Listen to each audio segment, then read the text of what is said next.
I was by Scarlett's side my whole life. I helped her overcome her social anxiety and even took a bullet for her. But when Ethan asked her who I was, the always cool heiress looked up and adjusted the bow tie on his suit.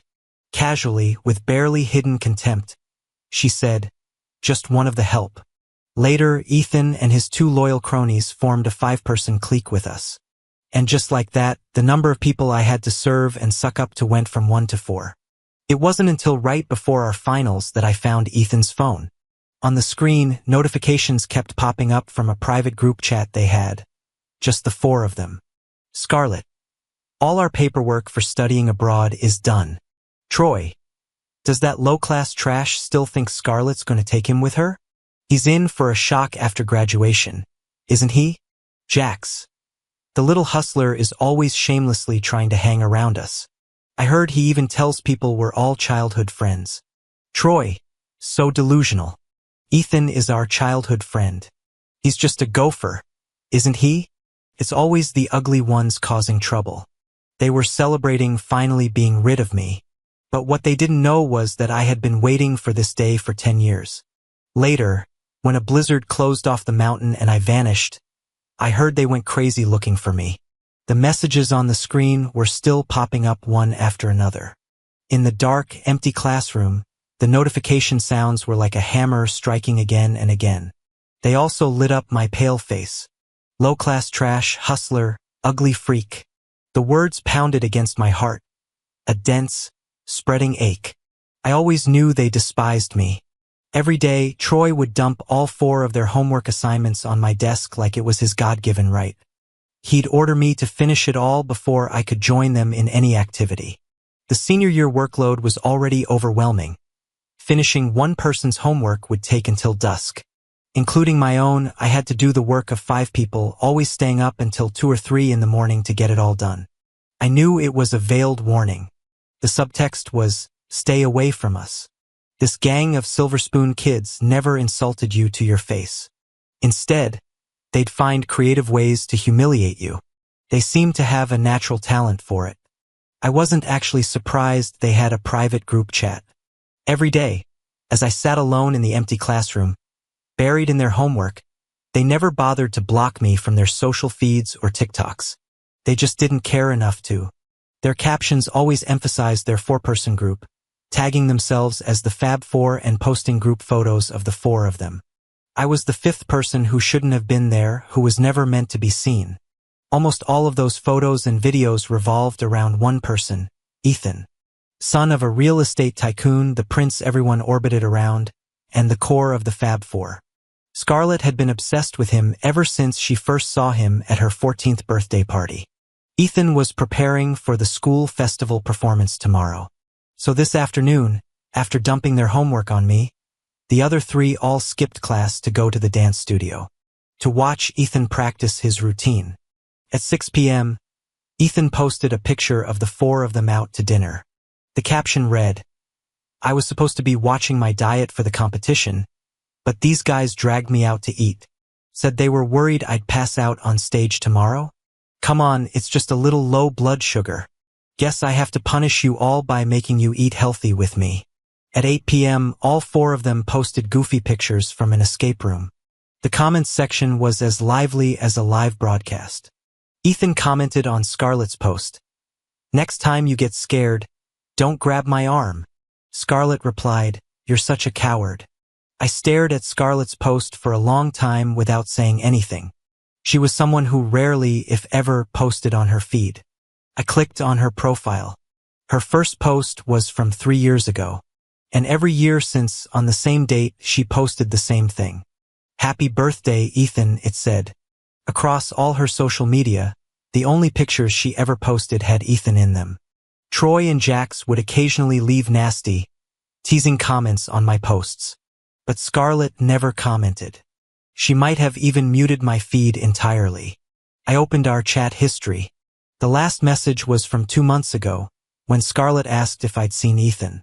She had never once asked where I was. I was out sick for over half a month once, and she never asked about me. The first person to even notice was Troy, who needed me to do his homework and run his errands. It was 10 o'clock at night now, and the backup phone Ethan had left in his desk kept buzzing. Thanks to him, I was able to see all of this. Thanks to him, I found out they had all gotten their college acceptance letters and were hiding it from me, and that they were planning to laugh at me after graduation. The person who had planned and arranged for the four of them to study abroad together was none other than Scarlett, the girl I grew up with. She hadn't included me in her future. She wasn't even going to tell me. More than Troy's and Jax's open insults, Scarlett's silence hurt the most. When did we become so cold and distant? Scarlett didn't used to be like this. When I was 7, my dad brought me to her. I managed to stand out among a crowd of kids showing off their talents by playing a tune on the bagpipes. It made the little heiress, who was surrounded by praise and adoration, laugh. At the time, Mrs. Vance was looking for a playmate for her daughter. Sensing an opportunity, the corporation's shareholders eagerly sent their own children over, using Scarlett's birthday party as a pretext. If they could get on good terms with the future heir of the company, they could at least become a trusted confidant. If it was a boy, and a childhood romance blossomed, he might even marry into the Vance family. My dad was just an insignificant subordinate of Scarlett's father. But he had the same idea. After I finished my bagpipe performance, my dad figured it was a lost cause. But the next day, Mr. Vance's assistant called and asked me to come over again. The second time I went, little Scarlett was coolly disassembling a complex puzzle cube. She called it a skube, her tone a little dismissive as she asked if I knew how to solve it. I picked one up and fumbled with it for a long time. In the end, Scarlett and the butler standing beside her stared wide-eyed at the solved cube in my hands. After that, I went over to her house to play a few more times, and then my dad moved us to a place near Scarlett's home. I was a simple, clueless kid back then. I didn't understand social status or class distinctions. All I knew was that I had a lot of fun playing with Scarlett. I did occasionally wonder why I could only play with her. My dad said, "You can only play with Miss Vance. You have to keep her happy so I can keep my job." Mrs. Vance often praised me back then for being smart and lively. I would sometimes overhear Mr. Vance talking to a man in a white coat, saying that Scarlett's reclusive tendencies had improved a lot. I didn't know what reclusive tendencies meant at the time. I just knew that Scarlett would sometimes throw inexplicable tantrums. The other adults were afraid of her. The maids and her parents would try to coax her in hushed tones. I just found it strange. Why didn't her dad spank her? Or even scold her? But I wasn't afraid of her. When she threw a fit, I'd call her out on it. A child's ultimate threat was simple. "I'm not playing with you anymore." To my surprise, it worked. It worked incredibly well. Scarlett would stare at me, dumbfounded, and rush to grab my clothes. I'll stop. Just don't stop playing with me." From then on, if she started acting up before I went home, Mrs. Vance would threaten her by saying I wouldn't be allowed to come over tomorrow. And just like that, her emotions slowly stabilized. Later, after a doctor checked on Scarlett, Mrs. Vance asked me to help her make more friends. I did as she asked. I was filled with a sense of chivalry back then, ready to go to the ends of the earth for my friend. With my help, Scarlett started interacting with more kids her age and gradually became just like any other normal kid. My dad's position at the company rose with her progress. Then, when Scarlett was 10, something terrible happened. She was kidnapped and I was taken with her. As a boy, I had a protective streak. I always saw doctors examining her, so I assumed she was frail. Protecting the weak, protecting her, it was my first instinct. She was terrified and wouldn't stop crying. I was scared too, but I kept comforting her. I promised her we would get home alive. Later that night, the Vance family and the police found the kidnappers' hideout. The kidnappers panicked and decided to kill their hostages. It was stupid, but all I knew was what I'd seen in movies, where heroes bravely save people. I didn't know that a bullet hitting your body would make you bleed, would hurt so much you'd wish you were dead. I was in the ICU for 3 days. When I woke up, I felt like I'd been to hell and back. Seeing me alive, Scarlett cried her eyes out. Our bond grew even stronger after that. We had been through a life-or-death experience together, after all. Scarlett began to truly trust me, telling me private secrets she wouldn't even tell her parents. Her parents also started treating me with more sincerity. Mrs. Vance doted on me, often saying she wanted to make me her godson. I was thrilled, but when I told my dad, he didn't seem happy. But in reality, he had already used the fact that I saved Scarlett's life to get promoted to the president's deputy. He scolded me. "What are you so happy about? If you become her brother, how are you supposed to marry her later?" I didn't understand why I had to marry Scarlett. But it seemed like everyone thought that way. They all assumed I liked Scarlett. But what does a 10-year-old know about love? I lived in an ivory tower for a while, a carefree time of childhood innocence. We were mischievous. I helped her skip class and sneak out to play. I'd imitate her handwriting to do her homework, and we'd cover for each other during grade checks. I really used to think we were friends. I thought Scarlett felt the same way. But after her social anxiety faded and she could interact with people normally, her parents transferred us to a new school, one for the rich and powerful. Scarlett began to mingle with people from her own class. She fit right into the world she was born into and became more and more of an heiress. And less like the Scarlett I used to know. She started to not need me anymore. Scarlett no longer relied on me as her only playmate. My status was awkward among those wealthy kids. They would always indirectly ask who my dad was. They would also probe Scarlett about my relationship with her. When they found out my dad was a subordinate of Scarlett's father, they all got this look of understanding on their faces.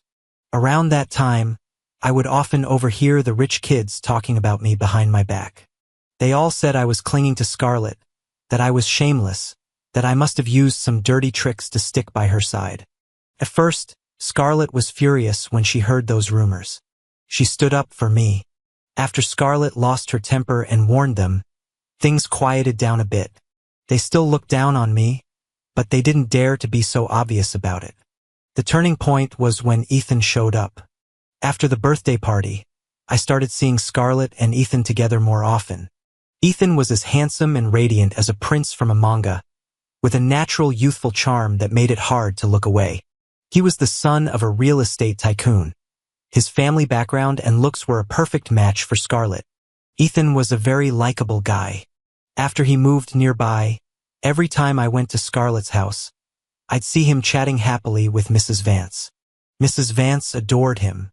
The designer watches and cufflinks she gave him were on a completely different level from what she'd given me. When I was mentioned, a flicker of awkwardness would cross Mrs. Vance's face, and she'd just say vaguely, "Leo is Scarlett's childhood friend. His father is a very capable subordinate of Scarlett's dad." Leo and Scarlett used to play together a lot when they were little. Ethan would let out a soft ah and then sling an arm around my shoulder with familiar ease. "You're Scarlett's friend, so you're my friend, too. Is it cool if I call you Leo?" He acted as if he were the master of the house. Even I, as dense as I was, could read the writing on the wall from Scarlett's parents. I stopped coming over as often. Mr. Vance offered to have the family driver pick up Ethan for school along with us. My seat, which used to be next to Scarlett, was moved to the front, next to the driver. Later, they always had to attend various parties together. Mrs. Vance tactfully suggested sending a separate car just for me. That car picked me up for a few days.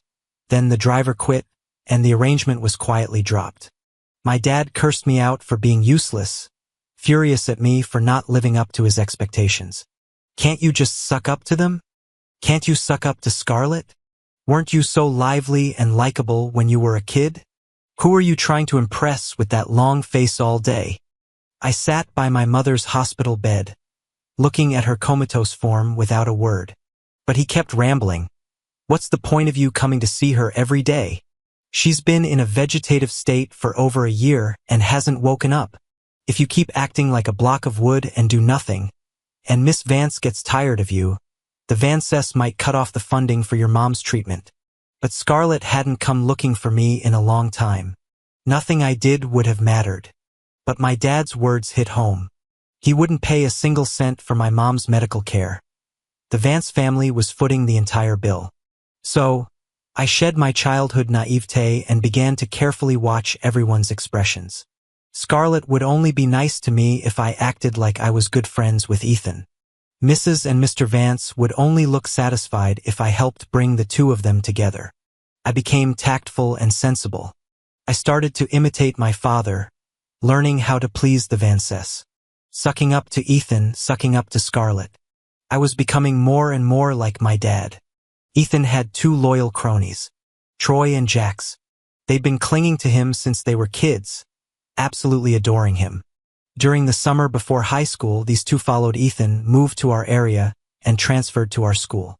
Their families were all friends, and they even co-owned a company together. Troy and Scarlett had known each other since they were little. So, a 5-person clique was officially formed, and we spent most of that summer together. Troy was arrogant and aggressive. Jax was a flirtatious playboy. 2 guard dogs flanking Ethan, only showing their softer side to him. Both were typical rich brats with nasty tempers. From the day they learned my identity, they never showed me an ounce of respect. But Ethan would sling his arm around me, affectionately calling me Leo.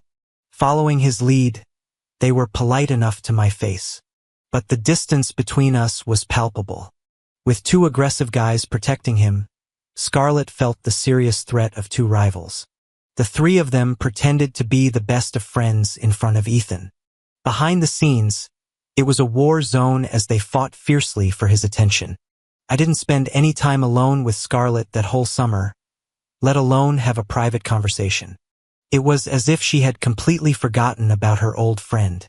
After school started, strings were pulled, and we all ended up in the same class.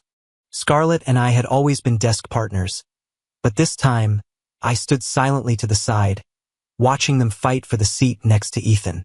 As expected, Scarlett won. Her good grades allowed her to choose first. Troy and Jax weren't happy. They shot her a glare, then fought over the seat behind Ethan, ending up as desk partners. I picked up my backpack, intending to sit in front of Ethan and Scarlett, but Troy and Jax blocked my way. Troy stretched out his long leg, blocking the aisle, and grinned arrogantly. "Hey Quinn, didn't you see that mutt over there doesn't have a desk partner? Go sit with her." The girl Troy called Mutt had a facial deformity. She sat behind Jax, cowering in her seat, too afraid to make a sound. I instinctively looked at Scarlett. She was talking to Ethan, her eyes crinkling with a smile. Jax glanced at her and then lowered his voice, a smirk on his face.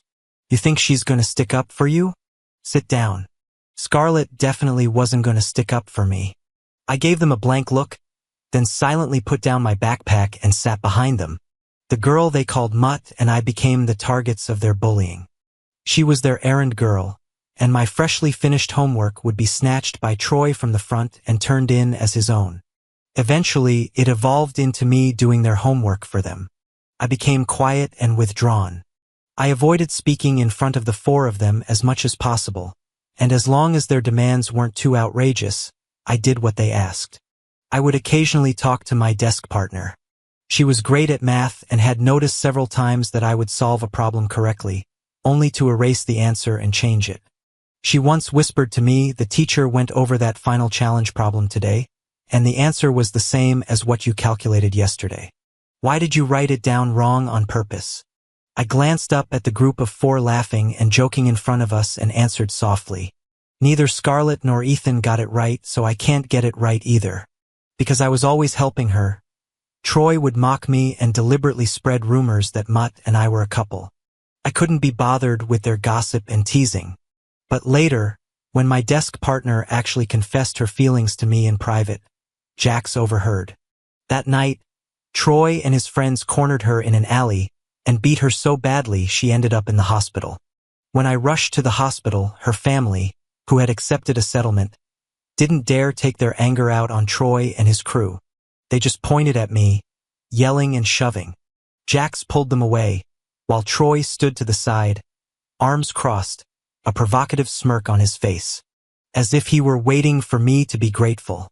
But I just stared at them coldly. I suppressed the overwhelming urge to lunge at them with everything I had. From then on, the other students in my class lumped me in with those rich brats, treating me with a mixture of disgust and fear. I didn't belong to their class, and my own class now rejected me. For my ingratitude, Troy and Jax's attitude toward me grew even worse. And Scarlett? She was with Ethan, oblivious to the world outside her window. It wasn't until my mother's life hung by a thread that I, drenched in rain, burst into a glitzy, glamorous party for the first time to find Scarlett for help. Outside the VIP lounge, I could see Scarlett adjusting the bow tie on Ethan's suit. The young man's clear voice was filled with a naive curiosity. "Scarlett, they say you and Leo Quinn are childhood sweethearts. Were you two really close before?" My heart pounded from running. My wet hair stuck to my forehead. I stared intently at Scarlett. The girl's voice was casual, tinged with contempt. Childhood sweethearts? He's just the help. Felt like my heart had been crushed. My vision blurred as rainwater streamed down my face. My phone rang. It was the hospital. My mother had stopped breathing. She was pronounced dead. The ringing startled them. They saw me and Ethan jumped. Scarlett stared at me, stunned. Her lips moved, trying to say something. I looked at her and managed to force a smile. I hadn't smiled in a long time. I gave her one last smile. "Scarlett, my mother is dead." Then, ignoring whatever they tried to say or explain, I turned numbly and dragged my heavy feet away. 2 months later, I returned to school. Like a lifeless corpse. Everything was the same. Ethan acted like nothing had happened and asked with fake concern how I was. Scarlett's lips trembled. "Are you okay?" My face was a mask, devoid of any emotion. "I'm fine. Thank you for your concern, Miss Vance." My eyes moved to my desk. It was empty. The girl had transferred. Troy slammed his homework down on my desk. I showed no reaction, simply taking it and pulling out my phone to show a payment QR code. "Mr. Troy, ghostwriting homework is priced daily. $200 per person." Troy frowned, then turned to the other three and exclaimed dramatically, "Did you guys hear that? Leo Quinn is asking us for money now." I stood perfectly still, ignoring their teasing and ridicule. Scarlett frowned slightly. "Leo, why have you become like this? Do you really need the money?" Jack sneered. "Isn't his dad making millions a year at your family's company? Don't you guys cover all his expenses? And he still has the nerve to ask us for money?" Ethan frowned. "Troy, you guys should stop forcing him to do your homework. If he doesn't want to help, just let it go." Troy scoffed, his tone dripping with sarcasm. "Aren't classmates supposed to help each other out? If you didn't want to help, you could have just said so." I lit up my phone screen again. "My apologies, gentlemen. Even the help needs to get paid." Troy's face went cold. He scanned a code and transferred tens of thousands of dollars to me. Then he gathered all their homework and slammed it down in front of me. "You want money, right? Then you do all of it. Make one mistake, and don't blame me for what happens." I lowered my eyes, picked up my pen, and without a word, began to write. And I kept writing until today. I put Ethan's phone back, then placed the freshly completed homework on each of their desks. Then I pushed open the classroom door and slowly walked out of the school, the motion-activated lights flickering on around me. I was used to everyone else's disgust, but I never expected that out of the 4 people in that private group. The one who wanted to get rid of me the most was Scarlett. The same Scarlett who I grew up with, the same Scarlett I took a bullet for. When a blind person regains their sight, the first thing they throw away is their cane. She wanted to throw me away too. But Scarlett, did you know? I've been waiting for this day for a long time too. For 10 years I've wanted to be free of you, free of my dad, free of the Vance family. The Chicago night was as bright as day. Even at 10 o'clock, the streets were still crowded. My face felt hot and a little itchy. I touched it and felt tears. So I was crying. The smoky smell of a street vendor's grill hit me. I bought a slice of pizza and sat on the curb, eating it slowly. I had never felt so liberated as I did today. They were actually going abroad. What took them so long? I was crying, but it felt like I was laughing too. Graduation was just around the corner, and that was also the day I would turn 18. How could three good things happen at the same time?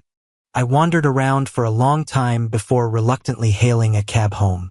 My dad was on the phone, nodding and bowing to the person on the other end. After hanging up, he saw me come in and cursed under his breath. You weren't with them again?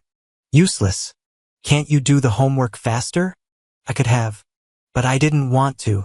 That way I had an excuse not to follow them around. I couldn't be bothered to deal with him.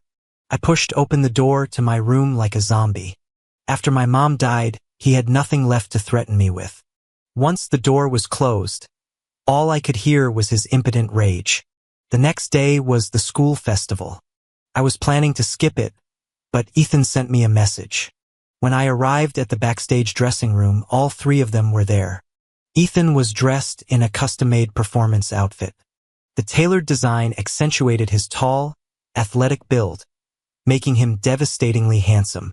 Troy and Jax were fawning over him, bustling around him, treating him like he was the most important person in the world. Ethan said, "Hey, you three, stop crowding around me. I still need to practice." Seeing me walk in, he waved and strode towards me. "Leo, you're here. They're just getting in the way. I told them not to come. See how much trouble they are?" Jax let out a wolf whistle. "If we didn't come, how would you manage, you clumsy oaf?" Ethan slung an arm around my shoulder. "Leo can help me. Leo, what do you think of my outfit today? Does it look good?" Troy sneered. "What would he know? Look at what he's wearing today. A total ugly duckling." In the mirror, I was wearing a black tracksuit with a baseball cap and a mask. I did look pretty grimy. "How can you say that about someone?" Ethan pretended to be angry and scolded Troy. Troy stood up straight, glanced at me and said mockingly, "He is an ugly freak. He's not handsome like you. He'd still be ugly even if he dressed up." "Troy," Ethan said, displeased. Jax saw the situation and patted Troy on the back to smooth things over. "All right, it's Ethan's big day. Behave yourself. Don't cause any trouble." Troy quickly apologized to Ethan, who laughed it off. The subject was changed. Ethan's family stylist and I helped him with his hair and makeup while I listened to the four of them discuss their summer vacation plans. There was a crease on the hem of his costume. I instinctively reached out to smooth it. Smack! Ethan yelped, and my hand instantly turned red and swollen. "Don't touch it." The conversation among the other three immediately stopped. Scarlett shot up and rushed to Ethan's side, frowning at me. "What happened?" Ethan seemed startled. Troy and Jax also crowded around, glaring at me. Ethan, carefully surrounded by the three of them, frowned and looked up at me. "The fabric of this costume is very delicate. It wrinkles and marks easily. Please don't touch it, okay?" I quickly tried to explain. There was a crease. Ethan frowned again. "I know you probably just wanted to touch it and see, but Scarlett went through a lot of trouble to get a master designer to rush this for me. It's very important for my performance." I fell silent for a moment. "Sorry." Troy shot me a look and complained to Ethan. "I told you he was clumsy. This low-class guy has never seen anything nice. What if he ruined your expensive clothes?" Scarlett glanced at me. "Ethan's clothes are handled by professionals. From now on, ask him before you touch any of his things." Jax shoved me aside. "Ethan called you here to help with the props. Go with that teacher and learn the cues. Don't come over here unless you have to." I squatted in a corner, distractedly memorizing the cues, and casually glanced their way. It seemed my little incident was already forgotten. I saw them talking about something else, making Ethan laugh again. After the festival performance started, the rich kids sat in the front row, waiting to watch Ethan dance. But I was stuck in the dusty prop room backstage, watching the stage on a monitor. Soon it was Ethan's turn. The moment he appeared, graceful as a prince, the entire auditorium fell silent. A second later, students were all raising their phones to record and take pictures. On stage, Ethan was like a sprite, his movements agile and fluid, as beautiful as a painting against the backdrop. Just as the dance was about to end, I finished setting all the props according to the plan and was about to head home. Suddenly, I heard a piercing scream. Commotion erupted outside. I frowned and quickly turned back. Ethan had collapsed on stage in pain, his face deathly pale. A prop I had never seen before rolled near his foot. I was shocked and ran over to help him up. But Scarlett, rushing up like a madwoman, shoved me hard. I was thrown to the ground, my head hitting the sharp corner of a wooden shelf with a sickening crack. My vision went black. The last thing I saw was Scarlett's back as she held Ethan. I heard Troy's furious voice, angrier than Scarlett for not getting there first. Who was in charge of props? Where did this stupid ball come from? The student he was grilling jumped, pointing a trembling finger at me. Leo Quinn was in charge of the props for Ethan's performance. Troy's eyes were bloodshot as he strode towards me. He grabbed me off the floor. Leo Quinn, don't think you can get away with this by playing dead. I'm gonna kill you. Suddenly, the students around us started screaming. Blood! His head is bleeding. Blood? What blood? Troy's brow furrowed, and he instinctively reached for the back of his head. The blood on his hand was shocking. Troy's face went pale. He roared at the crowd gathering around. What are you all crowding around for? Call an ambulance, now. Troy's voice trembled as he tried to find a pressure point on my face. Leo? Stop shaking him. You idiot. Jax pushed through the crowd, checked for my breath, and frowned. He's really out cold. We need to get him to a hospital. The crowd panicked, murmuring that someone was going to die. The auditorium was in chaos. The school nurse arrived with a stretcher, pushing everyone away. Quick! Apply pressure to stop the bleeding. Get him on the stretcher. We can't wait for the ambulance. He needs to go to the hospital immediately. The school was equipped with professional emergency gear, and the nearest hospital was only a 10-minute drive away. Leo Quinn was loaded into the school's medical transport vehicle. Troy and Jax, along with a few school administrators, got in as well. The nurse, busy applying pressure, said grimly that the situation looked bad. The two of them followed closely as Leo was rushed into the emergency room. Jax pulled Troy aside, making way for the emergency doctors they had called. You weren't the one who pushed him. What are you panicking for? Jax stared at the glowing light of the ER, his thoughts unreadable. On the way here, I contacted the best neurosurgeon. He'll be here in 10 minutes. Troy was frozen stiff, completely stunned. Is he going to die? But Jax just scoffed. If Leo Quinn really dies, Scarlett is in for a world of trouble. She really was kidnapped when she was a kid. Leo took a bullet for her to save her. Do you think she'd be alive today otherwise? Troy was stunned. That story is true? But didn't Ethan say Leo's dad exaggerated it to leech off the Vances? Jack said, I checked. It's true. Troy. Then how could Scarlett let us bully him all this time? Troy froze. Holy shit, he cursed, then dialed a number, but the call was rejected. Jack sneered. She thinks she can get away with it by not answering? The whole school saw what happened today. She dug her own grave, so we might as well help push her in. Now the Quinns, father and son, really have a reason to leech off her. Then he pulled out his phone and dialed another number. Hello, Mr. Vance. An hour later, another team of top doctors brought in by the Vance family entered the ER.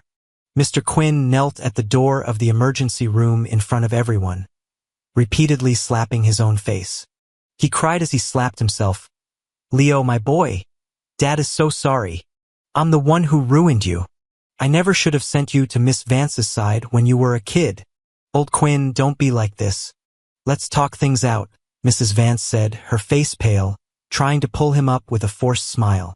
I've doomed you. Even Mr. Vance's bodyguards couldn't pull Mr. Quinn up. He continued to wail. When you were 10, you almost died saving Miss Vance. That bullet was right next to your heart. You were in the ICU for months. My son, why is your life so hard? You've only been to the hospital twice in your entire life. Mr. Vance bent down to try and pull him up. Old Quinn, this must be a misunderstanding. Leo will be fine. When Scarlett gets here, I'll give her a good talking to. My life is so bitter. Mr. Quinn ignored him completely, beating his chest and wailing. My son and I have such bitter lives. I work my fingers to the bone for the company. My son acts as a servant and takes a bullet for Miss Vance. And this is how he's treated. He's my only son. Mr. Vance's expression was grim. He turned to his assistant and asked impatiently, "Where did that little monster go? Why isn't she here yet? Causing all this trouble? Where is she hiding?" The assistant showed him the location on his phone, his tone hesitant. "Mr. Vance, the young miss isn't answering her phone. The location shows that she's also in this hospital." Scarlett hung up the phone. One call after another. Annoyed, she just turned her phone off. "What's wrong, Scarlett?" Ethan, in his hospital bed, had just been settled in. His sprained ankle wasn't serious, and a nurse was applying medicine and massaging it. Scarlett suppressed the irritation in her eyes and forced a gentle smile. "It's nothing. Just my dad's assistant. Leo probably told my dad what happened today." Ethan bit his lip. "Will your dad scold you? But you only bumped into Leo by accident. It's all my fault. If only I had seen that ball. If I hadn't fallen, you wouldn't have been in such a hurry. I'll go apologize to Leo later. If your dad scolds you, just blame it on me." Scarlett frowned. "Why should you apologize to him? Leo Quinn should be apologizing to you. I can't believe he would do something like this out of jealousy." Ethan lowered his eyes, his handsome face filled with forbearance, looking particularly pitiful. "Leo probably didn't do it on purpose. Don't be too hard on him. He's only targeting me because of you. He did save you after all. I don't want to make things difficult for you. Does saving me once mean he can hold it over my head for a lifetime?" Scarlett irritably massaged her temples. "His family is always using the past to hold things over us. It's never ending. And that's no excuse for him to use such low-handed tactics to hurt you. Didn't my family clean up his mess? If it weren't for you being so kind, Ethan, anyone else would never have let him off the hook." As Ethan was softly comforting her, a chaotic rush of footsteps sounded from outside. The assistant burst in with a group of people, panting. Scarlett's brows, which had just been smoothed by Ethan's words, were about to furrow again. But the next sentence left her frozen in place. "Why, young miss, you have to go over there. Mr. Vance is furious." Mr. Quinn hit his head and was rushed to the ER. Ethan gasped. "What? How could that happen? Scarlett? Scarlett?" Scarlett just stood there, completely oblivious to Ethan's calls. The doctor said Mr. Quinn's condition might be critical. If they can't save him tonight, he might.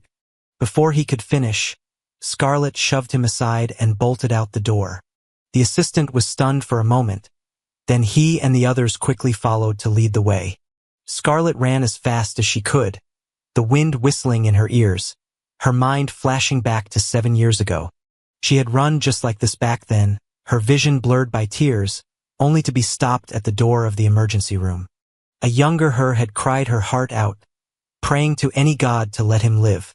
Now her throat was too raw to make a sound. She just ran forward numbly. A dark crowd of people was gathered outside the ER. The moment they saw her, all their heads snapped in her direction. The hot-tempered Troy lunged forward and punched her, but was immediately pulled back by others. "Scarlett, are you even human? You push him and just walk away?" He passed out on the spot. "Did you know that? He bled all the way here." Scarlett's lips moved, trying to say something, but a sharp slap from her father cut her off. "You monster! Get over here and apologize to your Uncle Quinn." Scarlett was dragged to the front.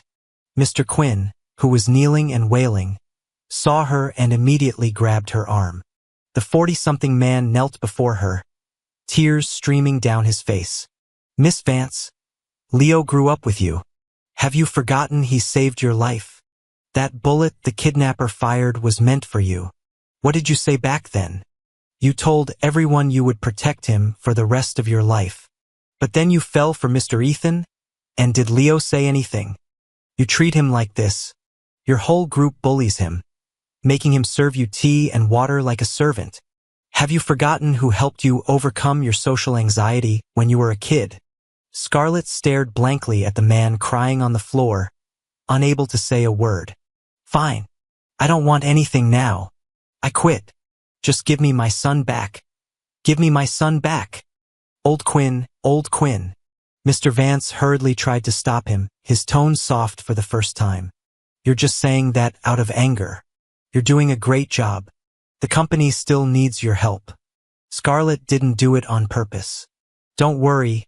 I'll definitely give you a proper explanation. Leo will be fine. Get up, please. I'm planning to promote you to general manager. You can't fall apart now. Mr. Vance pleaded and made all sorts of promises. Finally, Mr. Quinn wiped his tears and allowed himself to be helped up, muttering about his bitter fate. Scarlett seemed to have lost the ability to speak, just standing there in a daze. After calming Mr. Quinn down, Mr. Vance pulled her aside to a deserted corner, his brows furrowed. His tone was one of disappointment and anger. Don't you have any sense of proportion? Why did you push him? Now look, whether he wakes up or not, we're going to have to compensate his father with company shares. Don't you know his father is handling a very important project for me right now? Do you have any idea how many company secrets Leo Quinn's father has access to? Didn't I tell you to handle Leo Quinn carefully? Even if you like Ethan, you can't be too cold to him. Do you know how much a man who's in love with you can do for you? We had his IQ tested when he was a kid and thought he was a genius, even considered making him our son-in-law. Who knew he'd suddenly become so useless these past few years? Scarlett felt as if her soul had been drained from her body. She remained silent in the face of her father's relentless accusations. The light in the emergency room stayed on all night. It wasn't until the middle of the night that the doctors finally came out. Troy and Jax were the fastest, rushing over immediately. Mr. Quinn and Scarlett's parents also crowded around. Everyone had been waiting in terrified anticipation for the result. The doctors let out a collective sigh of relief, exhausted but visibly pleased, announcing they had won the battle against death. Scarlett's heart stopped for a second. Everyone surged forward but was held back. Leo Quinn was wheeled out, his head wrapped in bandages. His bloodless face was covered by a respirator, connected to a countless, dense web of wires and 4 tubes. He had survived. I've been on the brink of death twice now. So this time, starting from the beginning, 10 years of my life flashed before my eyes like a movie. Memories I had deliberately forgotten and buried broke through the surface. The pain was hidden in the quiet years, a dampness in my life that always throbbed with a secret ache. I could no longer pretend everything was fine. I've always been a spineless, weak person. My parents split up when I was 6. My dad always said it was because I was disobedient that I drove my mom away. So I started being very, very obedient, hoping my mom would come back for me. When we first moved to Chicago, my dad struggled at work. He always came home angry about something, and no matter what I did, he was never satisfied. I got hit a lot back then. After hitting me, he would hold me and cry, telling me how hard his life was. Actually, the first time I met Scarlett, I didn't like her. Not only did I not like her, I didn't like anyone else in that mansion either. The people who were from a different world than me from head to toe. The people who looked me up and down with arrogant, dismissive eyes and then sneered. I was a jarring anomaly there. After being chosen by Scarlett, every time I went to the Vance estate, I felt a suffocating pressure. But I didn't dare disobey my dad. So I had to pretend I loved playing with Scarlett. This girl was strange, had a huge temper, and was my dad's boss's daughter. My dad had to suck up to her parents, so I had to suck up to her. But the lavish lifestyle at the Vances quickly dazzled me. I got to eat cakes and delicacies I could never have afforded in my life. My material desires, which had never been satisfied, were easily granted by them. Little Scarlett was moody and bossy. She wouldn't let me play with other kids, not even letting me talk to them for more than a few sentences. But back home, I was the king of the kids, super popular. Being trapped by her side, only able to play with her, didn't feel good. Scarlett was arrogant. She liked smart playmates who could understand her, but not ones who were too smart. After Mr. Vance had my IQ tested, he was very pleased. But Scarlett, staring at my score, which was clearly higher than hers, had a sullen look on her face. If she couldn't solve a problem that I could, she would be unhappy. If I was quicker than her, she would be unhappy. In the Vance household, Scarlett's happiness was paramount. So I had to pretend my abilities were about the same as hers. And that's when my true nature began to be suppressed. It's been suppressed to this day. Mrs. Vance used to say that Scarlett needed me, that she couldn't live without me. So I was forced to stay by her side. Day after day, year after year. Like a bird with broken wings, Scarlett's side was a gilded cage. We were always together. I spent more time with her than anyone else. Whatever she did, I had to do too. Were those days happy? I guess so. Were those days painful? Yes, they were. When I was 10, my mom heard I'd been shot and was in the hospital. She traveled thousands of miles to see me. My son is a person, not a loyal servant of the Vance family who's supposed to die for them. You can be their slave yourself, but don't drag my son into it. Is this the good job you were talking about? Then she and my dad had the biggest fight they'd ever had. It turned out they had only been separated. Now she wanted a divorce and was fighting for my custody. My mom refused Mrs. Vance's check and didn't give her the time of day. Mrs. Vance's face fell. My mom held my hand and asked if I wanted to go with her. I missed her so much. I cried and said I wanted to go home with her. The next day, Scarlett found out. Her expression was dark as she told me I wasn't allowed to leave. I was so angry at her for clinging to me and not letting me go.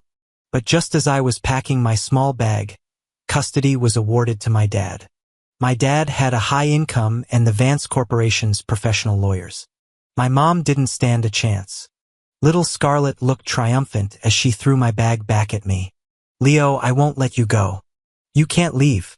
My first escape attempt failed.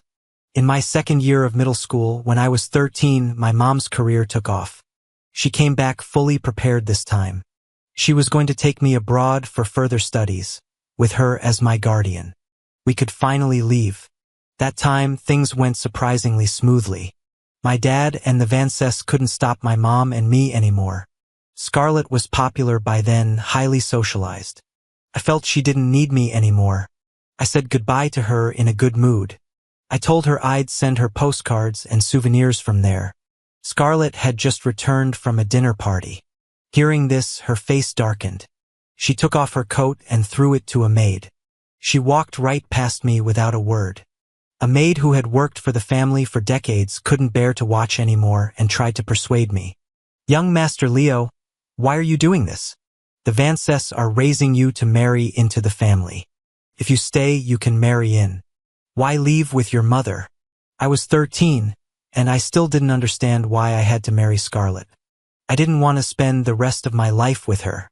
I had already been at her house for 5 years. I fantasized about living with my mom in a foreign country.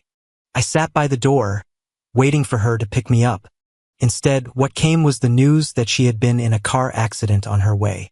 The other driver was drunk and suddenly swerved into her lane.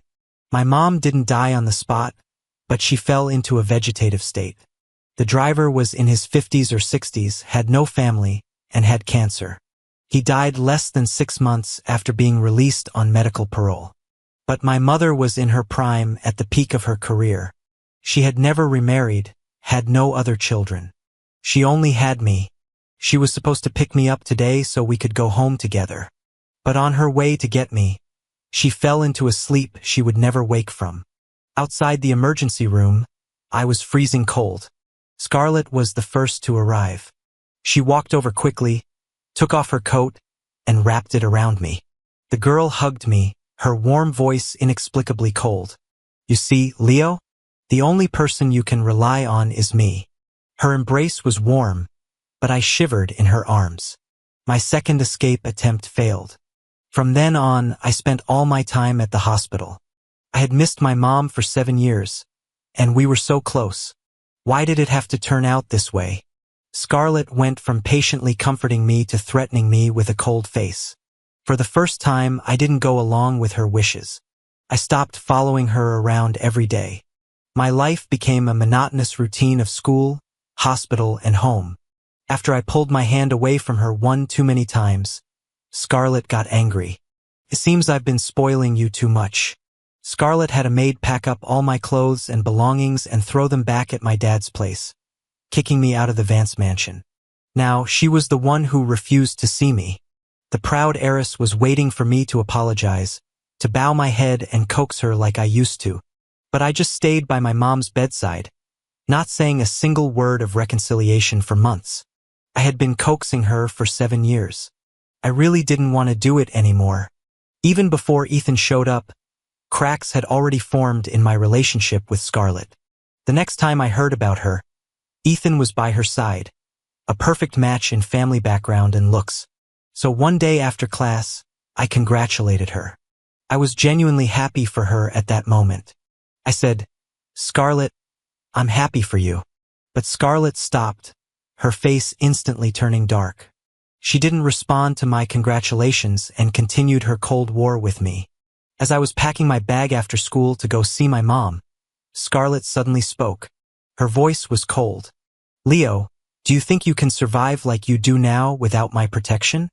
I opened my mouth to say something, but she had already pushed past me to go find Ethan. Soon after, Ethan's 2 cronies, Troy and Jax, arrived, and I understood what she meant. Scarlett stood by and watched as I became the target of Troy and Jax's bullying. Sometimes, after so long, I couldn't tell and I didn't dare to confirm. Was Scarlett just angry with me? Or did she truly despise me? The word despise was so vivid. I was like a beautiful pet, a toy she liked to play with. Now that she was tired of me, she just tossed me aside, and others could come and step on me. Yes, to her, Ethan, Troy, and Jax were all people of her class, just like her. Even if she didn't particularly like Troy and Jax, she still respected them. For the past 7 years, she had liked me, but she didn't even have the same respect for me as she did for them. So I endured. My mother was still being treated in the Vance family's hospital, so I endured. But my mother died. Outside the hospital, a torrential downpour. I cried my heart out over her body. Before I went to find Scarlett, she had already been on the brink of death. Her condition had improved greatly those few days. She had woken up and talked to me a lot. She said, "It's so good. My Leo has grown up so much. You're the one I worried about the most." She said, "I'm sorry, it's all my fault. When you were 6 and your dad took you away, I wasn't able to take care of you.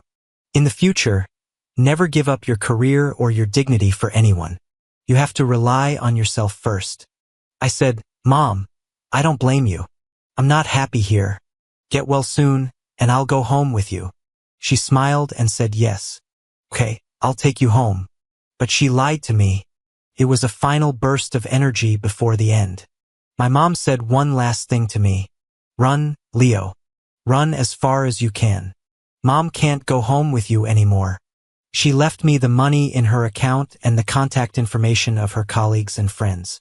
On that day, I lost the only person in the world who loved me. My dad sold me out for his own gain, a hypocritical schemer. When I was shot, he was secretly glad that my actions had put the Vances in our debt. He didn't care if I was happy or sad. As I grew older, I realized he didn't love me at all. He even had several mistresses on the side. My childhood bond with Scarlett was completely shattered that day.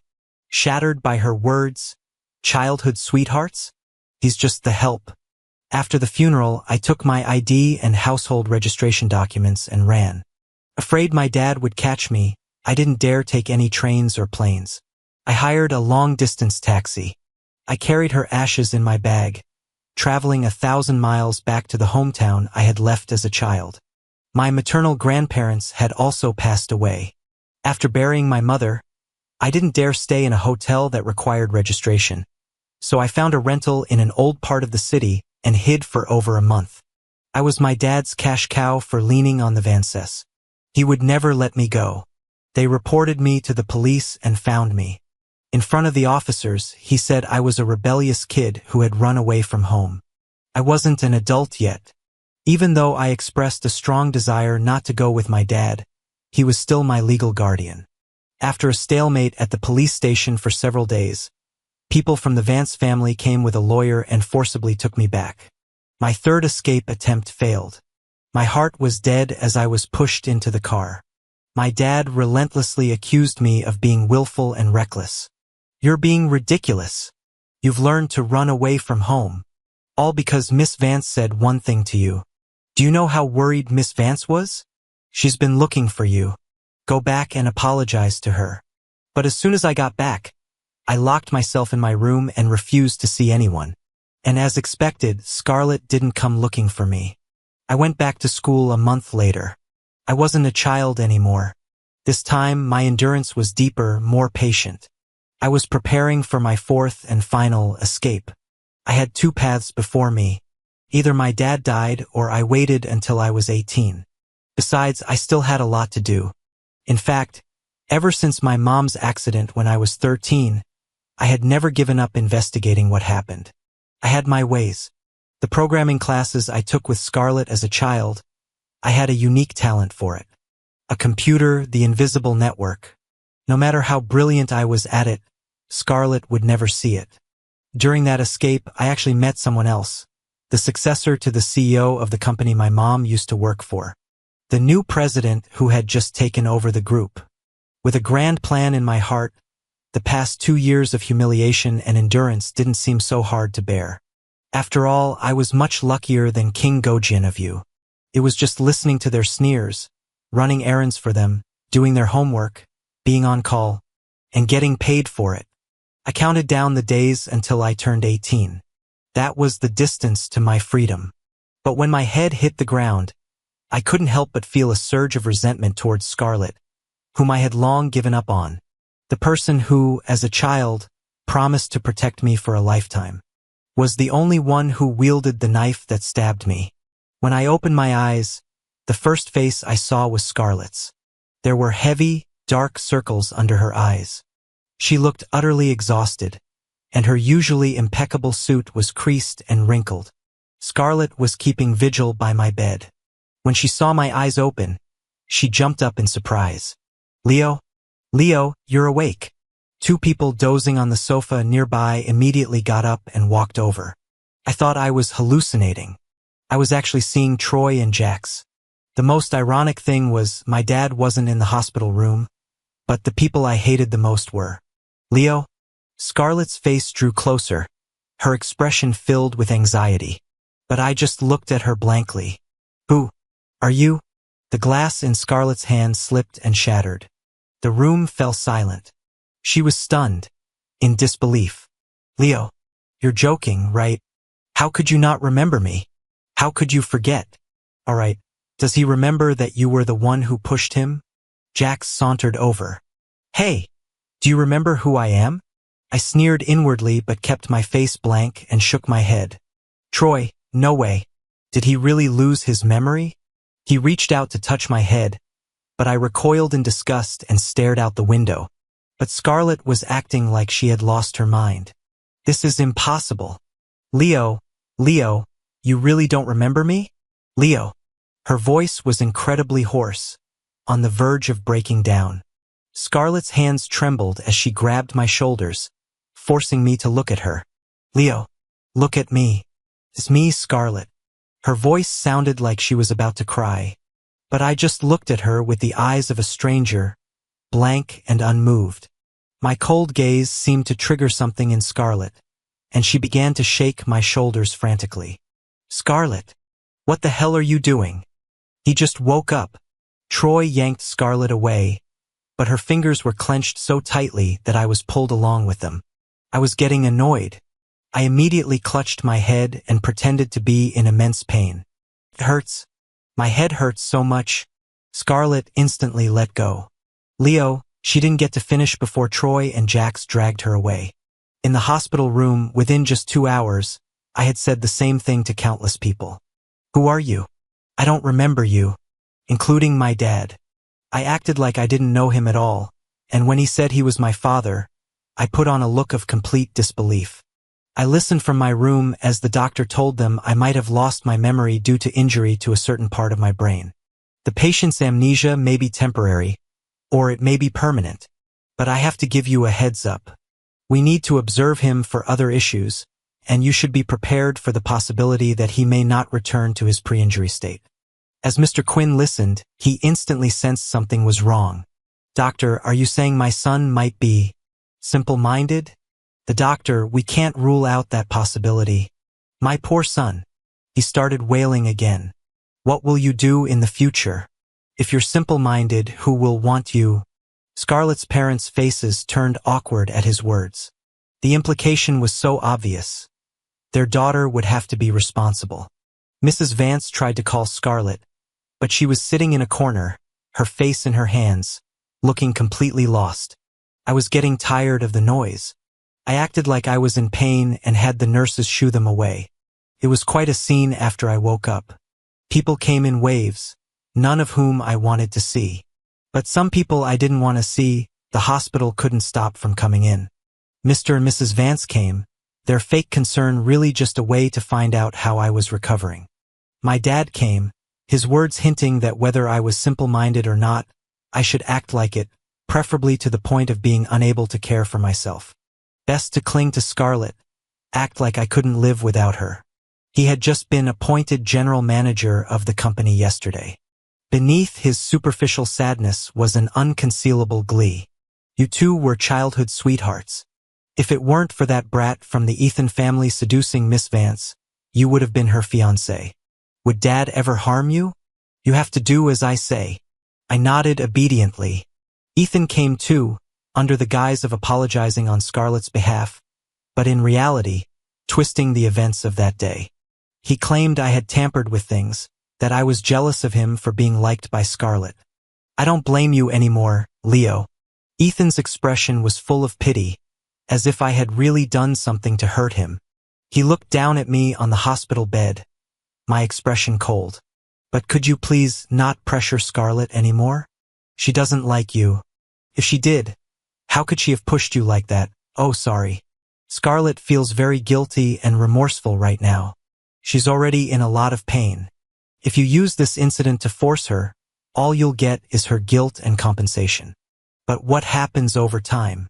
She'll resent you, Leo, because you forced her to marry you. I said, oh. So what are you trying to say? I don't know you and I can't tell any of you people apart. My words choked him.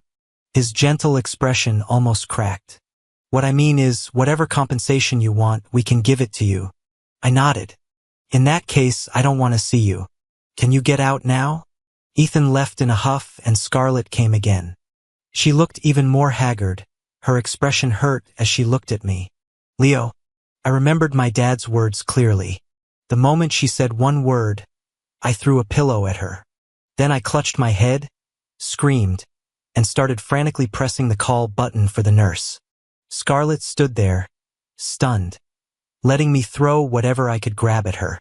She looked as if she had aged several years in an instant, her eyes red as she kept calling Leo, until the doctors and nurses dragged her away.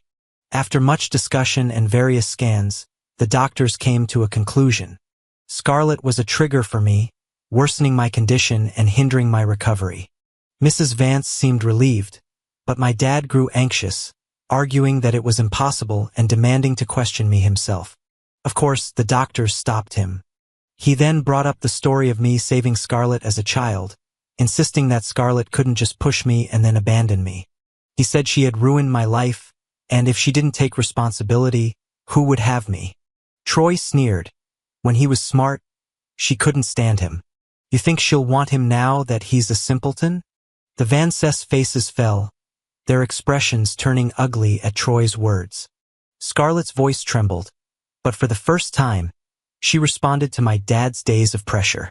Her voice was hoarse. I'll take responsibility. I'll marry him. I want him. But Troy got agitated. He doesn't even remember you. You think just because he has amnesia and has become simple, all the crap you did can be wiped clean. Scarlett yelled back. You were the one who always bullied him. You all did. Who was it that always made him do your homework and run your errands? Troy, you have the nerve to say that. Troy was too stunned to argue, about to lunge at her before Jax held him back. Jax sneered, "You're right. We bullied him, but you were the one who isolated and excluded him, weren't you? The four of us who's clean. Who hasn't bullied him? But Scarlett, he was your friend. You were the one who allowed us to treat him like that. Everything he's endured these past 3 years was with your silent approval." Troy. Exactly. Do you dare tell Leo Quinn what you told us? You said he was clinging to you, that his family was driving you crazy. You said you liked guys like Ethan. Scarlett's chest heaved with anger, but she couldn't say a word in her defense. She had given Leo Quinn the cold shoulder for 4 years. It started with a few months of the silent treatment, but Leo had guts. He never once bowed his head or tried to make peace with her. For years, and he had never once come to her to reconcile. No, he came once. But what did she say then? Childhood sweethearts? He's just the help. And after that, Leo never came to her again, never called her Scarlett again. Scarlett was speechless. They parted on bad terms. The next day, during their group visit, I sat with a bandage on my head and expressionlessly filled out a Sudoku puzzle. I had specifically asked the doctor for it. I also asked for a high school physics and math Olympiad level test paper. Half an hour later, I put down my pen and pushed the paper towards them. My dad's face turned white with rage. Mr. Vance's assistant and secretary checked the answers, exclaiming in disbelief, "My God, Mr. Quinn is a genius. This is absolutely incredible. He could totally compete in the Olympiad." Mrs. Vance finally let out a sigh of relief. Her daughter wouldn't have to marry him. Mr. Vance was also very happy. "This is a blessing in disguise, old Quinn," Mr. Vance said, patting his shoulder happily. "You must be overjoyed, right? Your son is back to normal. I knew he had it in him since he was a kid. Say no more. We have to make sure he gets the best treatment. Then I'll have a special team assess his strengths and cultivate him properly. You're going to have a comfortable life with such an outstanding son." Mr. Vance completely avoided mentioning the marriage Scarlett had previously agreed to, instead lavishing praise on me and promising to invest heavily in my development. Troy and Jax's jaws dropped as they stared at the perfect score on the Olympiad paper. Holy crap!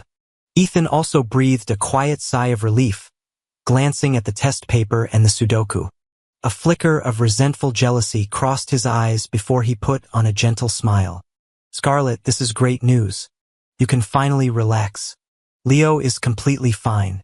You've been at the hospital for so many days. You should go get some rest." But Scarlett didn't move. She stared at me intently. "Leo, you still don't remember?" I turned a page in the Sudoku book and continued filling it out, ignoring her.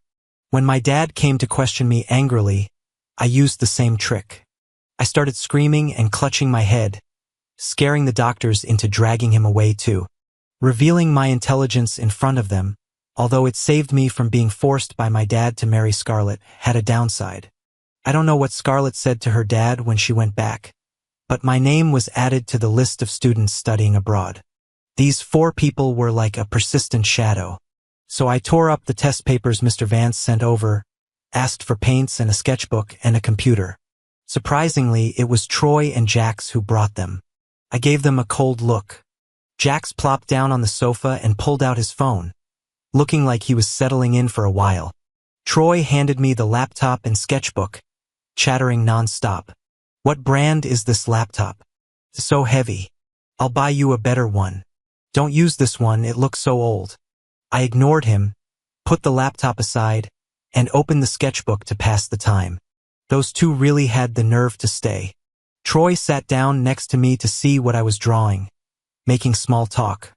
I didn't answer him, but he wasn't annoyed. He'd say a few bad things about Scarlett, then show me pictures and videos of the study abroad location, asking if I liked the scenery in Europe. I told him directly I didn't want to go and that he should stop bothering me. Troy smiled sheepishly and scratched his head. "You seem a lot grumpier since you lost your memory." Jax put down his phone and, using some excuse, sent Troy out to buy me food. He got up, walked over to me, and said with a half-smile, "Leo Quinn, you haven't really lost your memory, have you?" I didn't even look up, just kept sketching. Jax sat down at the foot of the bed, his tone odd. "This is a pretty good move. You've hit Scarlett so hard she's completely disoriented. She doesn't have time to think about Ethan anymore. Compared to your dad's pathetic act, your amnesia trick is much more brilliant. And you've proven it. Scarlett likes you, but it took you nearly dying for her to realize it. How long do you think that'll last?" I continued to sketch, not bothering to answer him. Jax was smart, probably the only one with a brain in that group. He was right. But so what? He had only guessed that I hadn't lost my memory. Why did they all assume I was head over heels in love with Scarlett? Seeing that I wasn't responding, Jax shrugged indifferently. "So cold." He smiled, then placed a USB drive on the bed. "A gift for you. It has the surveillance footage from the stage and backstage that day. The Vances were quick to delete it, but if they had looked a little closer, they might have found out who threw the ball." My heart skipped a beat, but my pen didn't stop moving. There was no way in hell I threw that ball. You didn't need a brain to know it had something to do with Ethan. It was just that Jax's performance was completely bizarre. But I was tempted to ask him one soul-searching question. "Ethan didn't choose you, did he?" Feeling a little hurt? Of course Ethan wouldn't choose him or Troy. They were all rich kids, but their family backgrounds were several levels below Scarlett's. Ethan was after Scarlett from the beginning. These two brothers were just pawns to stir up competition. Seeing no reaction from me, Jax put the USB drive in my pocket. He was probably the one who most wanted Scarlett to change her mind and fall for me, hoping I would take this to Scarlett and completely take down Ethan. Then he could reap the rewards. Jax's hand rested on my shoulder. "But seriously, Scarlett is no good. Her parents don't like you either. But if you're determined to bang your head against that wall, I won't stop you. It's just that you do have other options." His tone at the end was ambiguous, hinting at something. Too bad I didn't give him a single glance. After a while, Jax boredly took his hand back and sat down. These past few days, those two were permanent residents in my hospital room, visiting more often than my own father. Scarlett came every night, close to midnight. She always came in silence, watching me with sad eyes. Sometimes I pretended to be asleep, and she would watch for a long time before leaving. Sometimes when our eyes met, she would look overjoyed, only to have all her emotions extinguished by my "I really don't remember you." She would always whisper to herself, "It's okay. It's okay, Leo. It's okay if you forgot. Some memories aren't good. It's okay that you forgot. I wanted to tell you I was wrong. I know I was wrong. Will you forgive me? I was really wrong. It was my fault. Can we start over?" In the dark, I watched her in silence. Scarlett had never bowed her head to anyone, never apologized. What was she apologizing for? For not letting me go, or for being angry and giving me the cold shoulder? For that he's just the help, or for the 3 years of silent treatment? Or for my mother's car accident? Whichever it was, this apology was too late. I had no intention of accepting it. Just like the plans I had set in motion once started, they would not stop. Scarlett left again, dejected, like an abandoned puppy. I opened my laptop and silently, quickly typed out a string of code, sending a message to the other side. "Everything is in place. I'm incredibly lucky. I recovered well and quickly. In less than a month, I had the bandages off and was discharged from the hospital. There were less than 30 days until finals, but the Vances intention was for me to skip them and go abroad with them. Troy was helping me pack, and my dad was talking to him with a beaming smile. It was a ridiculous situation. There really was no limit to how low a sycophant could go. Last week, Jax told me that Ethan had tearfully begged Troy for help. He cried and begged him to pretend to be good friends with me, so that Scarlett would have no lingering attachments. And Troy actually went along with it. My dad didn't expose him at all, even agreeing with his claims. He had been repeatedly rebuffed by the Vances and was already fed up. If his son couldn't marry the Vance heiress, then becoming friends with the Troy family's son and joining forces in the future wasn't a bad idea. He probably also wanted to provoke Scarlett. This whole drama was so absurd. I had to laugh. Ethan was really at his wit's end, resorting to such desperate measures. But I understood why he didn't ask Jax for help. Because Troy was a simple-minded jock, always the first to charge into battle for him. I didn't argue or deny it. It was too funny. One more thing to annoy everyone before I left. I didn't mind. Troy's acting was quite convincing. Whenever Scarlett came looking for me, he would argue with her as my good friend. That didn't hurt her. What hurt her was my silence. I never denied Troy's words. After a few times, Scarlett became disheartened and stopped coming. But Troy was incredibly annoying. I barely paid him any attention, but he still insisted on pestering me. Remembering the past, I started ordering him around, sending him on all sorts of errands to keep him busy. After Troy left, Jax would jokingly ask how much longer I was going to play this fool. He warned me that Troy might get fed up and stop pretending, and then he'd beat me up. I glanced at him. I really thought this guy was two-faced. Once, while I was walking around the hospital, I overheard them talking in a deserted corner. I eavesdropped. Jax, are you pretending or is this for real? Can't you see that guy is deliberately messing with you, making you go buy all that stuff? Troy got agitated. Of course I'm acting. How could I ever be friends with him? Jax sneered, you'd better be. Dogs fighting dogs. I now believed the four of them probably had 8 different group chats behind each other's backs, yet they still called themselves the Fab Four. After being discharged, I just stayed in my room and refused all visitors. A few days later, the Vances held a party. Scarlett came to my door during the day with a suit. My dad made her wait for a while before leading her up to me. Scarlett's tone was pleading. Leo, this was custom-made to your size. It's a style you used to love. Will you just take a look? Scarlett thought she was going to be rejected again. But I looked up. Let me see it. Scarlett was overjoyed and quickly handed over the suit. I didn't take it. I asked her, when does the party start? In the evening, as the party began, Scarlett carefully slowed her pace, looking back at me from time to time. Her eyes were filled with genuine admiration and praise. Leo, you look so handsome. My face was expressionless, but I offered a rare response. Yeah, I am pretty handsome. This party was hosted by the Vances to welcome the new heir of another main branch of the family from Seattle. It was said that the Song family from Seattle was even more powerful and influential than the Vances. So Mr. and Mrs. Vance had arrived early, their faces plastered with eager smiles. The Fab Four were there, of course. When Ethan glanced at me, his handsome face inevitably froze for a second. I stood by Scarlett's side and gave him a slight smile. When Jax and Troy saw me, their eyes flashed with surprise and admiration. Jax stood a little straighter, while Troy walked right up to Scarlett and angrily demanded to know what she was thinking. Scarlett sneered, Troy, you sent him so many gifts. Did he even look at them? He's only wearing the suit I gave him. I listened to their pointless arguments over who I belonged to. Suddenly, I heard a commotion at the front. The main guest had arrived. A distinguished figure, surrounded by bodyguards, slowly walked over and greeted the Vance family. Finally, I looked at the tall figure surrounded by the crowd. It was the first time I had seen Scarlett's father so obsequious. Miss Serena, it's so wonderful to have you in Chicago. You must stay for a while.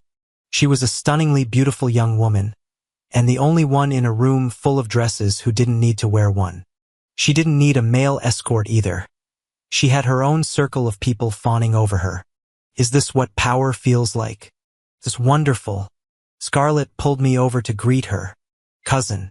Serena's beautiful eyes narrowed as she looked at me. Scarlett quickly introduced me. This is Leo. He's my fiancé. Her parents' expressions changed, but in front of everyone, they didn't say anything. The other three had varied, unpleasant expressions on their faces. So you're my cousin's fiancé? Serena said, staring at me with a smile and extending her hand. I clasped her hand firmly, my tone serious. I've heard so much about you, Ms. Song. We've made contact. This wasn't our first meeting. 2 years ago, when I ran away from home, I called the number my mom had left me.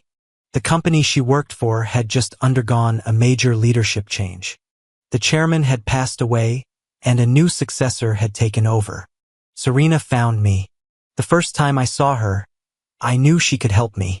According to the Fab Four's original plan, they were going to go skiing in Switzerland in late May. When Ethan brought it up again, no one was very enthusiastic. Seeing him as a lonely commander, I felt pity and said I would go.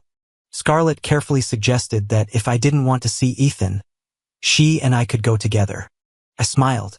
How could we do that? After all, we're a 5-person group. No one can be left out. On a private jet across the ocean, Scarlett thought she had found a chance to mend our relationship.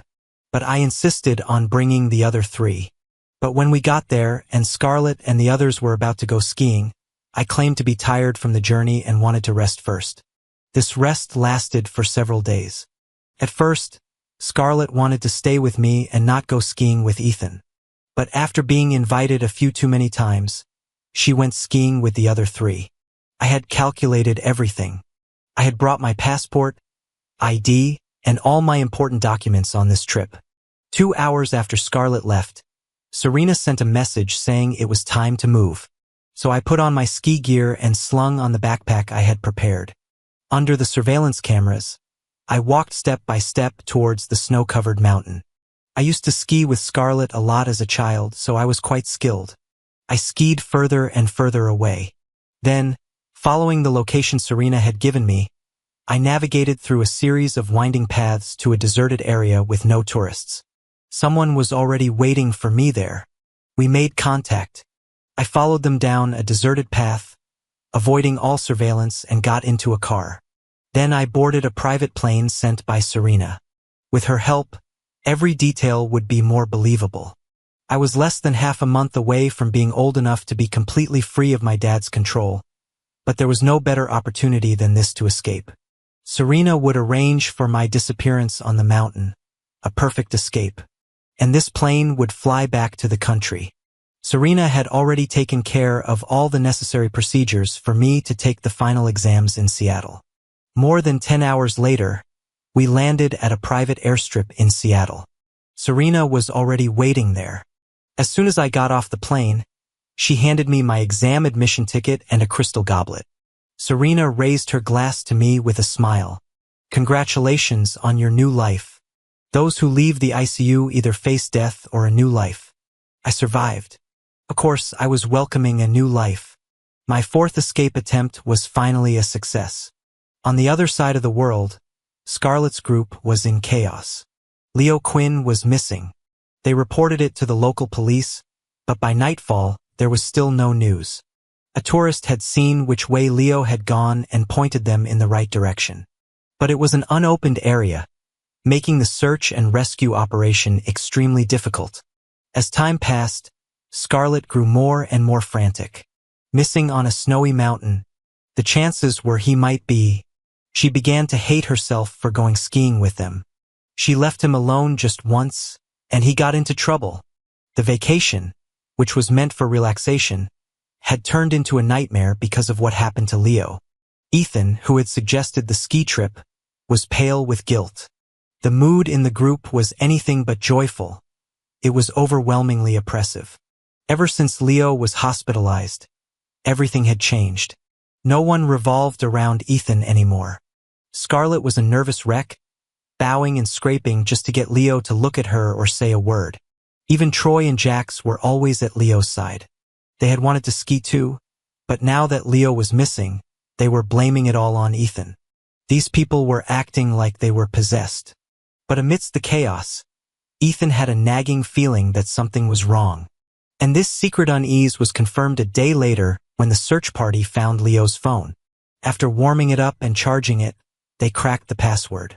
Among the countless missed calls and unread messages, one read message from Ethan stood out. The date was the day Leo went missing.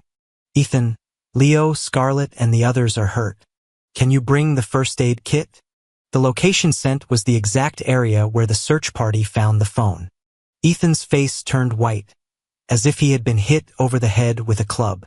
His lips trembled as he stammered an explanation. "I didn't send that. That's not the message I sent." The way the other three looked at him was as if they wanted to eat him alive. In the next instant, Scarlett, her eyes bloodshot, lunged at him and grabbed his throat. "It was you. Ethan, you set Leo up last time too. If it weren't for you, Leo wouldn't have been injured and lost his memory." Her expression was terrifying. Ethan could barely breathe. "That's a person's life. Ethan, there's a limit to your jealousy and scheming. Did you want to kill Leo?" People pulled the enraged Scarlett away, but their gazes towards Ethan were no longer friendly. "If anything happens to Leo, I'll make you pay with your life." Troy held back the frantic Scarlett, while Jax just watched coldly. Ethan was on the verge of a breakdown, crying and desperately trying to explain. "It wasn't me. It really wasn't me. This time it really wasn't me." He had sent a message to Leo, but it definitely wasn't that one. Ethan's vision went black.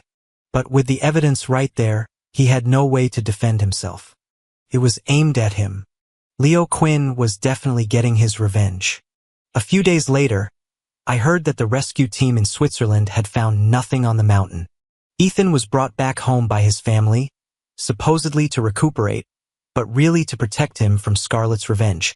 Scarlett and the other two stayed behind, still searching for me, I heard. They wanted to find me dead or alive.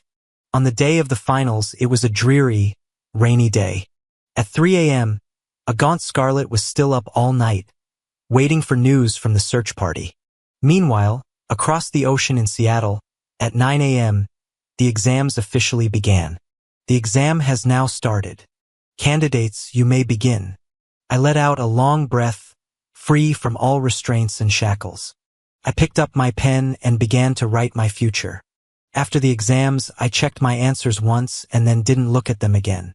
Serena smiled and asked me what I thought my score would be. I conservatively replied that I could probably choose any university I wanted. "Serena, you're even more brilliant than your mother. Before you were born, she was the youngest CFO in my father's company.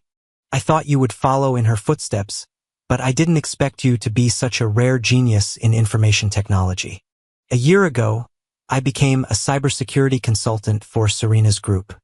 I was excellent at fending off attacks from foreign entities or competing companies' hackers. She was very satisfied. If I could defend, I could also invade. For the past 2 years, I had endured humiliation as the help around the four of them, secretly digging up dirt on their families and closely monitoring the Vance family's movements. After biding my time, I was ready to strike. 2 years ago, Serena told me that my mother's car accident was not an accident, but a man-made disaster. My mother was the company's CFO at the time, a key figure. Serena had people investigate the accident. On the surface, everything seemed normal. But Serena discovered that the son of the driver at fault had already gone abroad half a month before the accident. An overseas account had received a deposit of $2 million. At that point, what was there not to understand? Serena gave me the information on the unknown account that made the payment. I followed the trail, tracing the IP address, layer by layer. I traced it back to a small, obscure trading company under Scarlett's father. In that moment, I was consumed by rage and hatred. I knew that even if I handed this evidence to the authorities, not only were my methods of investigation illegal, but Scarlett's father had plenty of people to take the fall for him. They had done it so cleanly that it would be impossible to trace it back to him, the big boss. All because his daughter couldn't bear to let her beloved toy leave. Mr. Vance just had to lift a finger, and my mother suffered a heaven-sent disaster. The more I learned about their family's power and influence, the more terrified I became. My desire for revenge was like an ant trying to shake a tree. After I returned, I kept thinking, how much did my dad know about this? Or was it possible that my dad was also an accomplice in my mother's death? After all, if my mom had taken me away, it would have been nothing but detrimental to him. Everything he gained in the Vance group was because of me. And what about Scarlett? Did she know? If she didn't know, why did she arrive so quickly that day? Why did she say those things? Why was she so sure I couldn't leave? A chill ran down my spine. One was my own father, the other was the friend I grew up with. Yet they might have been accomplices in my mother's murder. I stayed up all night, then accepted Serena's offer of cooperation. She would help me break free from the Vance family and my dad. I would help her acquire the Vance family's decades-old business empire in Chicago. I couldn't get revenge on my own. So I went back with my dad, back to them. My dad was Mr. Vance's deputy and held most of the group's secrets. Those secrets were either paper documents he kept at home or electronic files. Breaking into his computer was as easy as breathing. In fact, if you look closely, every corporation has its dirty secrets and gray areas. But no matter how deeply they were hidden, as long as they used electronic devices, I could dig them up. Finding out about the Troy, Jax, and Ethan family secrets was just a matter of convenience. Serena also needed 2 years to completely take over her father's assets. The date was approaching, and the 4 of them were going abroad. Actually, Ethan didn't need to deliberately leave his backup phone for me to see. I could know their every move in an instant. But what good would hiding abroad do? When the fires of revenge were lit, they would be the first to be burned, with no escape.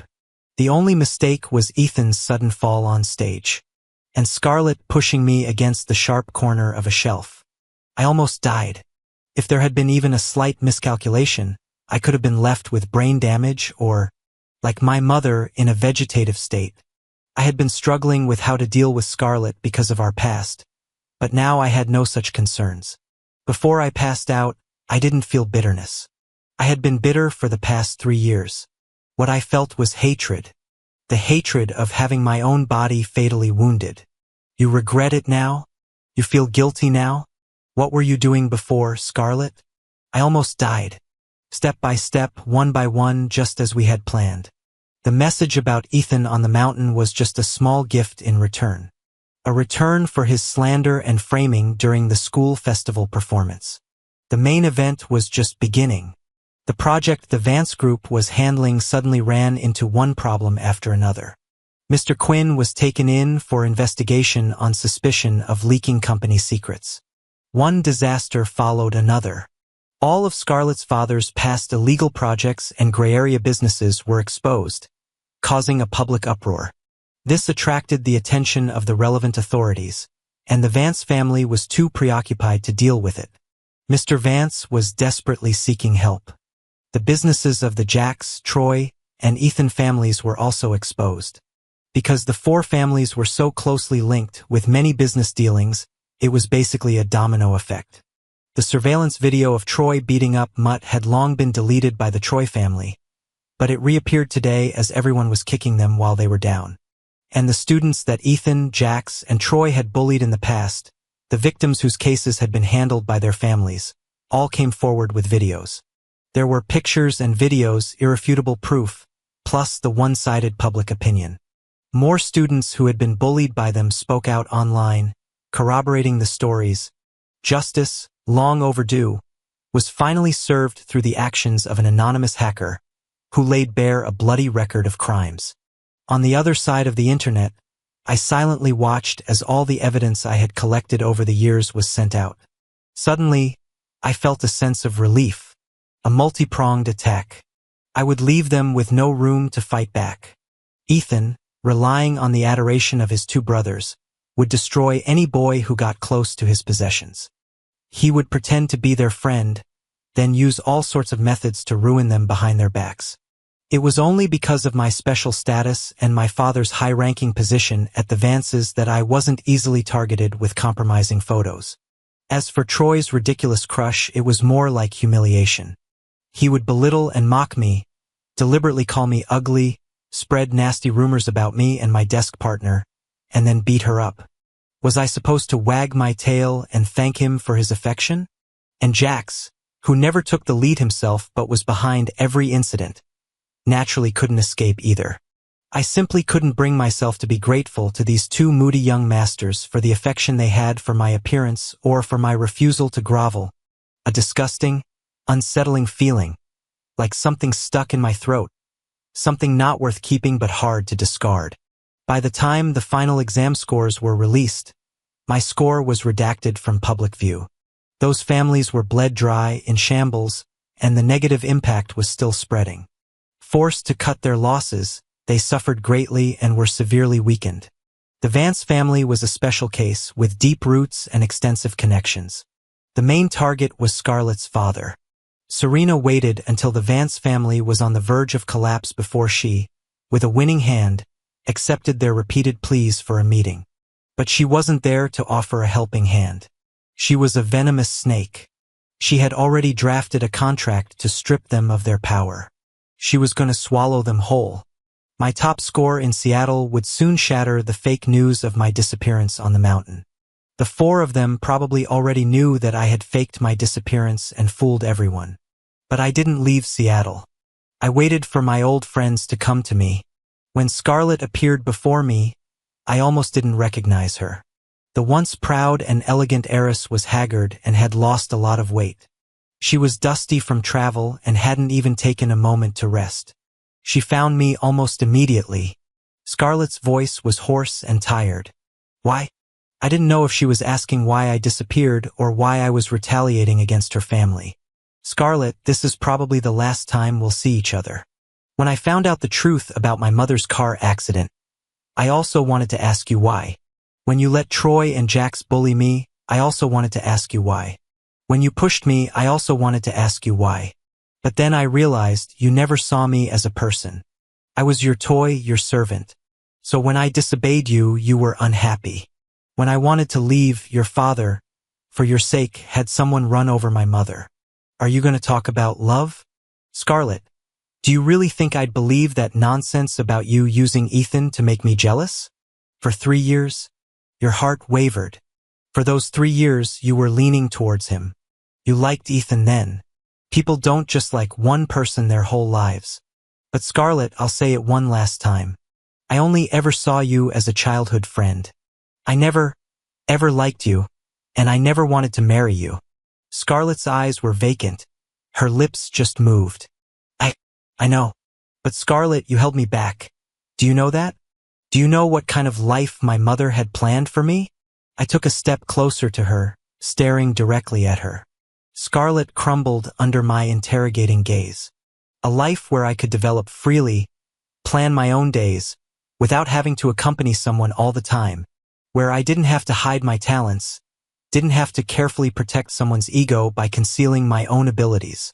Where I didn't have to watch people's expressions, didn't have to be someone's servant. I just had to be myself. With each question, the color drained from Scarlett's face. By the end, she was on the verge of collapsing. I'm sorry. I was selfish, Leo. I'm sorry. I backed her up against the main gate, step by step, then reached out my hand, just like that day, and pushed her hard. Scarlett's eyes were full of shock. She was lucky. She just fell. Get out, Scarlett. Don't ever bother me again. I'm alive because I'm lucky, because I'm tough. I don't want your guilt or your compensation. After all, you were one step away from mourning at my grave. The gate slammed shut in her face. Scarlett wouldn't have time to bother me anymore. Her family had plenty of problems waiting for her. She stood outside the villa for a long, long time, until she passed out in the early morning and was taken away by the people following her. The day after I turned 18, I went to Chicago. I cursed out Jax, punched Troy, and humiliated Ethan. Then I cut ties with them completely. They were actually afraid of me now.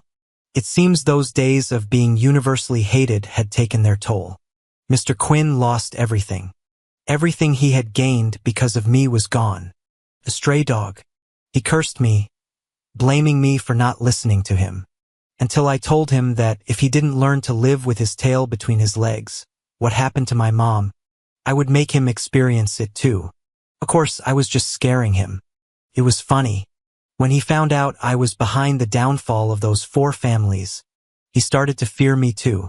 This man who had been so arrogant his whole life finally couldn't be arrogant anymore. He did know the truth about my mom's accident. He might have even been involved. He had just reached the position of general manager only to be thrown down again. His wife and son were gone, and his mistresses had run off. Coincidentally, Scarlett's father, while driving, was hit and killed on the street by another person with nothing to lose. Karma. Fine play. After everything settled, my revenge was complete. Serena was handling the cleanup. She still took the time to see me off. I left with the admissions team from MIT. Serena smiled and asked why I was in such a hurry. I smiled back and said I was afraid of unforeseen complications, that those families might come back for revenge. She said they probably didn't have the time for that. Serena invited me for a deeper collaboration, to come work for her officially after graduation. I told her that a professor in the physics department had invited me to participate in his summer research, and said with a smile, "We'll see." In my account was the final payment from Serena, enough money for me to choose my own path in life. Mom, I now have enough capital to accept or reject anyone or anything. I can stand on my own 2 feet in this world. Don't worry about me anymore. Your son is very strong now. I will, as you hoped for me, aim high and reach for the stars. In my 18th year, I finally welcomed my own new life.